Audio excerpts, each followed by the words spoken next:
it is I, Tantus Naravan Dracovin, Lord and Emperor of the Dracovin Empire, and welcome. It is time to continue my expose on the lands, legends, planes, and planeswalkers of Magic the Gathering, where I introduce to you aspects of the universe of Magic the Gathering that add to the story and just giving you a little bit more about the story that just talking about the decks isn't going to give.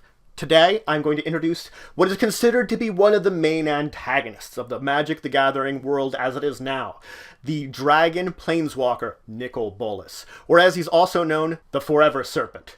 He is over 25,000 years old, and he's considered the most powerful Elder Dragon to have survived the Dragon Wars. He's also considered to be probably the most powerful of the Planeswalkers, and perhaps the oldest living creature there is. Hard to say if there's anything older than him. As I said, he's considered the Elder Dragon race, which is a bit different from normal dragons, but again, most of the Elder Dragons died off during the Dragon War. Now, he has this inborn touch that came with him, this ability that with just a sort of caress, he can shatter the minds of people, kind of destroying them completely and utterly, and this seems to have been something inborn deep within him. He has mastered blue, black, and red mana, and any kind of magic encased within that, and he has lifetimes worth of study and knowledge that goes along with it. And it seems like, though, his intrinsic nature of black mana that's within him is linked to his caress, because for a time when he was stripped of his black mana, he lost that touch ability. Now, as I said, the oldest time that we know about him is during the Dragon War, where he was the effective victor over the Dragon War, when he victored over all the other Elder Dragons. Now, of course, he wasn't the only survivor, there were a number of other ones, but it was at the end of this war that his Planeswalker spark ignited, and he became one of the early Planeswalkers.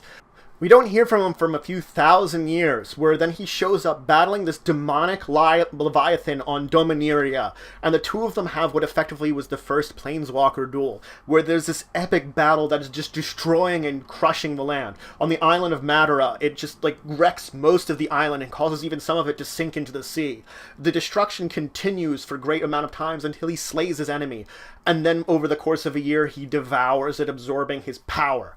What is left of this creature becomes known as the Talon Gate, and is this sort of planar nexus point where you could easily travel between different planes. In fact, there's a connection to Kamigawa, which I previously mentioned, that there is some traveling between the two because of the Talon Gate. This is also a trophy that Nicol Bolas looks as his greatest triumph.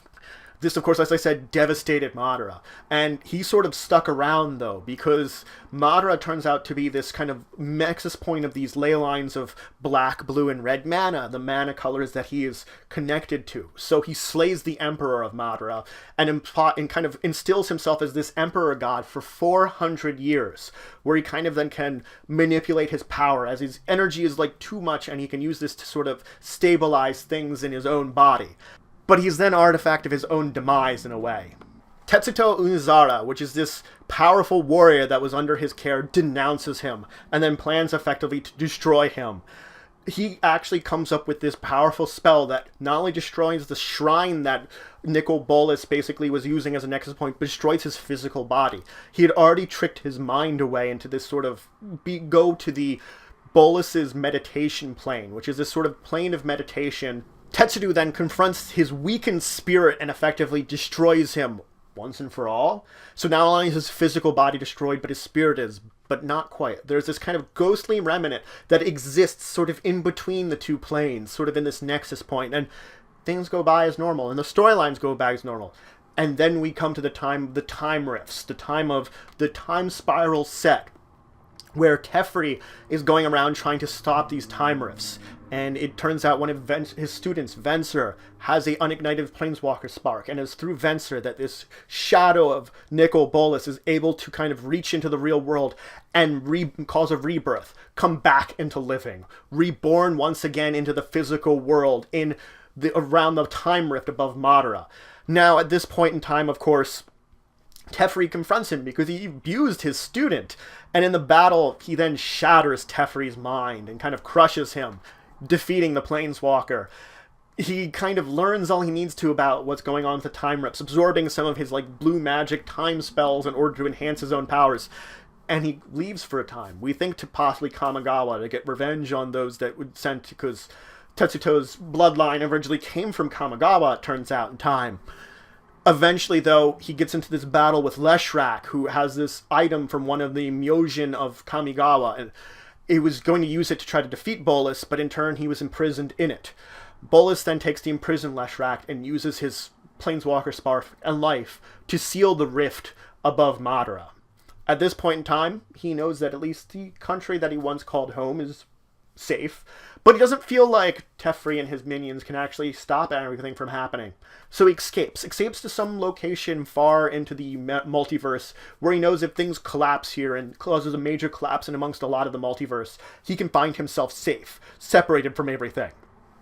Now, he goes off, of course, to be safe there, but that's when Jessica, she uses her Planeswalker Spark to seal the final rift in her life force, and in doing so, casts the mending spell, which not only mends the time rifts, but changes the very nature of the Planeswalker Spark. So Planeswalkers had once been this sort of ultra-powerful beings that were akin to gods. But even all the old Planeswalkers up to this point in time get hit by this. The new ones are born in the new versions of them. But Nicol Bolas, he changes. He loses a lot of his power at this point in time. Of course, he's still formidable. He's still an Elder Dragon, and he still has insane amount of arcane knowledge. It is during this sort of transition period where he knows he encounters Lilana Vess and tells her about the 4 demons she can make a deal with. But eventually, we feel the feeling that Nicol Bolas is beginning to lose his grasp on some of his 20,000 years of knowledge. He was effectively this kind of powerful immortal that he's lost a lot of. He's lost a lot of that ability. So he goes to Alara, and specifically the Shard of Grixis, where he sort of sets himself up as a kind of ruler in that era. Now, he was planning because he knew that the conflux was happening, that the shards were once again returning to being one plane. He was manipulating the forces, kind of causing chaos in all the different planes in order to sort of ramp up this energy. He ran in, of course, to Tesseract, who, when his life was threatened on his home plane, his Planeswalker Spark ignited, and instead of going to like an entire lever plane, he went to Grixis, where he eventually ran into Nicol Bolas and came under his service. Of course, Tesseract planned a coup d'etat against him, and tried to go and get help from Jace. And it was really through a combination of manipulation between Jace and Lilana that Jace and Tesseract fought, and Tesseract was defeated. Nicol Bolas claimed his defeated minion, and, of course, would later on enhance him to be more of the servant that he would be. Jace, of course, went his own way at this point in time. Of course, he continued his manipulations with Sarkhan Vol, the sort of dragon mage from Kier, and used him to help ignite problems in another one of the shards. It is at this point in time that the conflux began, and that he was attempting to gather powers from the Maelstrom, that the Ajani Goldmane, the Leonin Planeswalker, came and found him. He effectively was looking for vengeance for his brother. And Ajani managed to summon the very powers of Nicol Bolas himself, other than just the plane. So he was using his own power against him, so effectively creating a shadow copy, that the two of them were sort of battling it out, evenly matched. Eventually, though, the stalemate sort of didn't continue forever, that Nicol Bolas kind of disappeared in a flash. We know that he absorbed some of the power of the Maelstrom, but probably not all of it. He probably seeked to absorb all that energy. He managed to get some of it, maybe enough for now. And we know that he was at least wounded in this encounter. So he has regained some of his power, but not everything. He didn't regain everything he wanted. He was at least driven off by Johnny, fortunately. Now, his other machinations seem to have continued throughout the world. We know that he helped manipulate planeswalkers to unleash the Eldrazi. For whatever reason, we don't know. Perhaps it is some kind of distraction at hand for whatever machinations he only has. Hard to say. We also know that he sent Tesseract to Mirrodin when the Phyrexians were changing it from Mirrodin to New Phyrexia, and that he has connections with them through Tesseract. We also know that we've seen Tesseract at Kaladesh. Is that some kind of machinations of Nicol Bolas? Hard to say for now. We'll see in Aether Revolt. And as for the future, we know that Amonkhet, the new block coming out after the Kaladesh block, is all about a plane under the control of Nicol Bolas. So we're going to see where he is at this point in time, a little bit more in that set. Now, he's had some cards printed about him. He's had a normal creature card representing as just being an Elder Dragon, and of course he has a Planeswalker card representing him as a Planeswalker. But the Elder Dragon represents him before being an old-type Planeswalker. The Elder Dragon Planeswalker represents him when he went to Alara. Now, he has also had another card in another of the collectible card game set that is put out by Wizards in the Japanese collectible card game Duel Masters. There's in fact a card based on Nicol Bolas in the set. Thanks, Wizards. Kind of an interesting little tidbit of information there. Now, Nicol Bolas has also been considered on a threat level to certain planes such as Theros as equivalent to New Phyrexia and the Eldrazi. Now, personally, though, Nicol Bolas has lost a lot of his power, and the actual threat level of him is hard to say. Perhaps it's his own machinations that could regain it. It also could be said that he thought he had defeated Ungin the Spirit Dragon on Takira and slain him in the past. Ungin was resurrected by Sarkhan Vol, Nicol Bolas' former servant. So, Ungin is there to also once again perhaps go against Nicol Bolas. But we'll have to see where it happens with Nicol Bolas in the future. So that's it for today. I talked about the Elder Dragon, Planeswalker, Nicol Bolas, an antagonist in the Magic universe that you should know a little bit about the history of, because it is kind of interesting to see where this pseudo-villain comes from. Maybe he really isn't a villain in the waves that you think about. He just covets a power that he's lost that he's willing to do anything to regain.